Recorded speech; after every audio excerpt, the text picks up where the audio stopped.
So then basically don't hire a consultant just so they can tell you it's great. Be open to cutting. That's for sure. Yeah. We will fluff our own egos enough. So don't just hire a consultant just to hear you're great, because they will tell you you're not. They will tell you things to fix.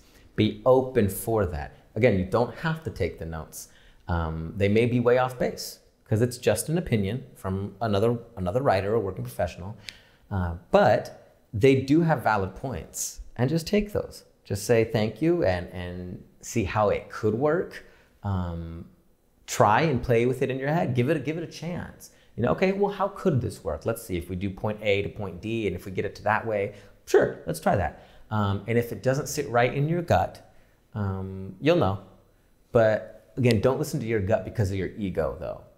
You know, it has to be this way because this is the way I wrote it originally. You know, trust your gut as you step aside and say, this will be the best for the story. This will be the best for the characters. And again, it is your story. You know it better than anyone, but they're just trying to help you get it to the best point it can be. So just be open for it. Just be open for it. Any red flags? Like what if you're not meshing? Mm-hmm. You don't have to mesh. Mm-hmm. You know, if you're not meshing with a person, that's fine. You don't have to. You're there for business. You're there for work. As far as red flags, you know, I mean, I don't know. I don't know. I don't know. Sounds like you had all positive experiences. I had pretty positive experiences. I mean, if they were a weird I didn't go to the weird people. I didn't go to the predators or whatever. I just noticed that they were all just wanting to help, wanting to give great advice or opinions. That's really what it was for me. That's great.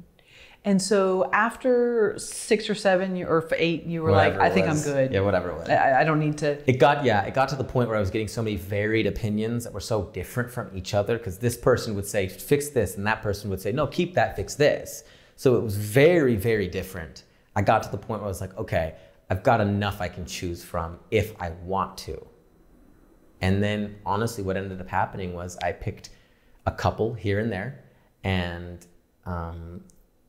then very bluntly to myself said, what do you need to fix? Rip your emotions out, step on your heart, be a businessman now. You've already done the art part, be a businessman.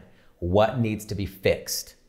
And then I had to read it, you know, I gave myself months before I reread it. I reread it and said, okay, there's not enough of this, so we gotta put that in. Or this is leaning way too much over here, let's cut that.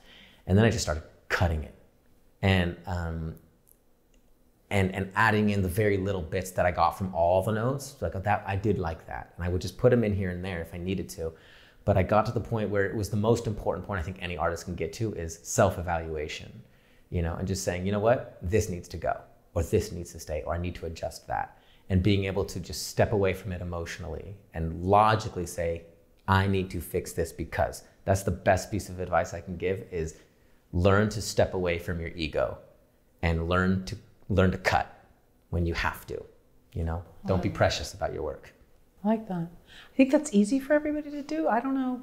It sounds very hard. It's easier said than done, I think. It got to the point, it's like breaking up, honestly. It's really hard at first, but suddenly you see a whole new world. You know, it's like, oh, I didn't die from this, I'm okay.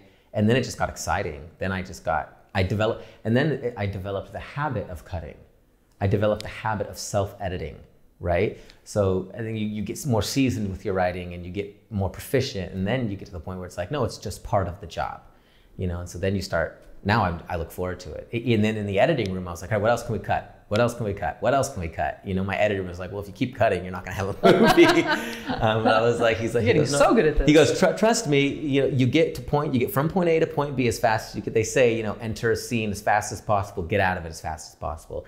And he goes, you're doing that fine. You're good. Don't worry about cutting any more than you need to.